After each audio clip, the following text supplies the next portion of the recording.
خوش آمدید۔ کبھی سوچا ہے کہ بس سروس کا ایک عام سا معاہدہ اتنا بگڑ سکتا ہے کہ بعد اربوں روپے کے مقدمے تک پہنچ جائے؟ آج ہم ایک ایسی ہی حیران کن قانونی جنگ کا جائزہ لے رہے ہیں جہاں ایک شراکت داری کا اختتام ایک بہت بڑے تنازع پر ہوا۔ یہ رقم دیکھیے، 4 ارب 33 کروڑ 13,25,700 روپے۔ جی ہاں، یہ وہ ہوشربا رقم ہے جس کا دعویٰ وران ٹورز نامی ایک کمپنی نے بس سروس کے ایک ناکام معاہدے پر حکومت کے خلاف دائر کیا تھا۔ یہ اتنی بڑی رقم ہے کہ اس سے ایک چھوٹا شہر بسایا جا سکتا ہے۔ تو سوال یہ پیدا ہوتا ہے کہ آخر ہوا کیا تھا؟ ایک بس سروس کا سیدھا سادہ معاہدہ اربوں روپے کے اس پیچیدہ قانونی جھگڑے میں کیسے تبدیل ہو گیا؟ یہ کہانی ایک معمے کی طرح ہے اور آج ہم اس کی ایک ایک پرت کو کھولیں گے۔ تو آئیے اس پوری کہانی کو سمجھتے ہیں۔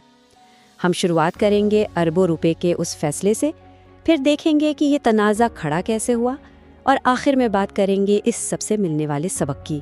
چلیے سب سے پہلے بات کرتے ہیں اس کہانی کے پہلے اور سب سے حیران کن موڑ کی، یعنی 2014 میں ٹرائل کورٹ کا وہ چونکا دینے والا فیصلہ۔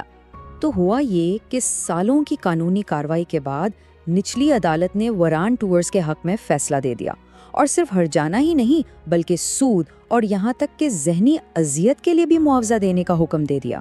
ذرا سوچئے، ایک کاروباری معاہدے میں ذہنی اذیت کا دعویٰ۔ لیکن جیسا کہ اکثر ہوتا ہے، کہانی یہاں ختم نہیں ہوئی۔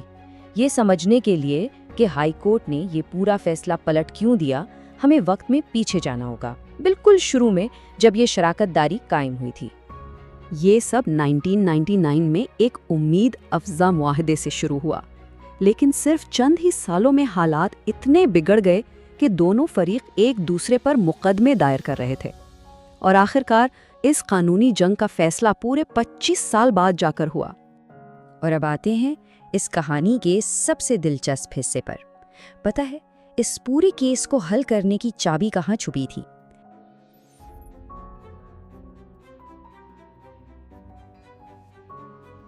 کہیں باہر نہیں، بلکہ اسی معاہدے کے اندر جو پہلے دن سائن ہوا تھا۔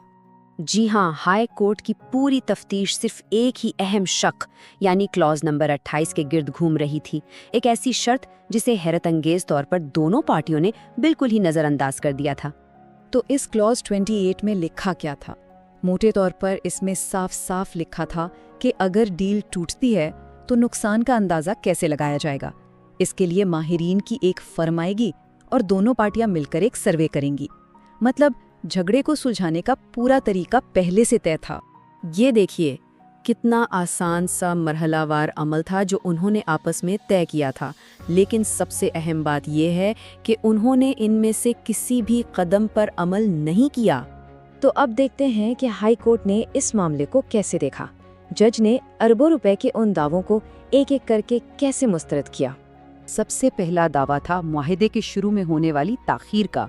ہائی کورٹ نے کہا بھائی یہ معاملہ تو آپ خود ہی پہلے ختم کر چکے تھے اور اب یہ قانونی طور پر بہت پرانا ہو چکا ہے، کیس خارج۔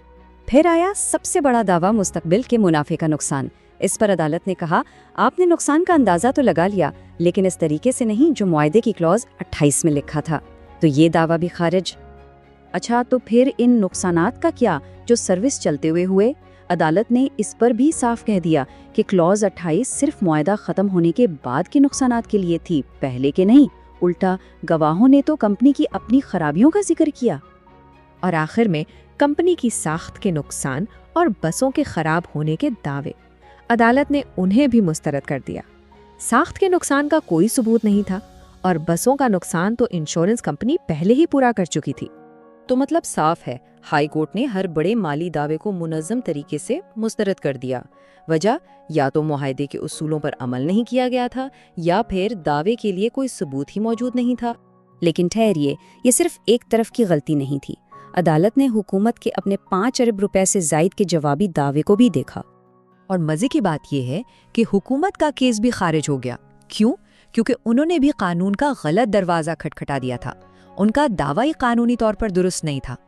اور یہ سب ہمیں اس 25 سال لمبی قانونی جنگ کے آخری اور سب سے اہم سبق تک لے آتا ہے۔ تو انجام کیا ہوا؟ ہائی کورٹ نے نچلی عدالت کا فیصلہ منسوخ کر دیا. وران ٹورز کا اربوں کا دعویٰ خارج، حکومت کا دعویٰ بھی خارج. دونوں پارٹیاں 25 سال بعد خالی ہاتھ اور اپنے قانونی اخراجات کے بوجھ تلے دبے ہوئے. اور ہائی کورٹ کے فیصلے کا یہ جملہ اس پوری کہانی کا نچوڑ ہے: فریقین صرف انہی چیزوں کے حقدار ہیں جن پر انہوں نے خود رضامندی ظاہر کی تھی، اس کے علاوہ کچھ نہیں، اور اس معاملے میں دونوں فریق بری طرح ناکام رہے. مطلب صاف ہے، آپ عدالت سے وہ نہیں مانگ سکتے جو اپنے آپس میں طے نہیں کیا. تو آخر میں ایک ہی سوال بچتا ہے، ایک معاہدے کی اہمیت یہ کیا رہ جاتی ہے اگر اسے سائن کرنے والے ہی اس کی لکھائی کو نظر انداز کر دیں؟ یہ کیس ایک زبردست یاد دہانی ہے کہ جو بھی لکھا جاتا ہے اسے پڑھنا، سمجھنا اور اس کی پاسداری کرنا کتنا ضروری ہے. Legal Bridge LLP, your bridge to justice. Protecting your future every legal step of the way. Contact us today.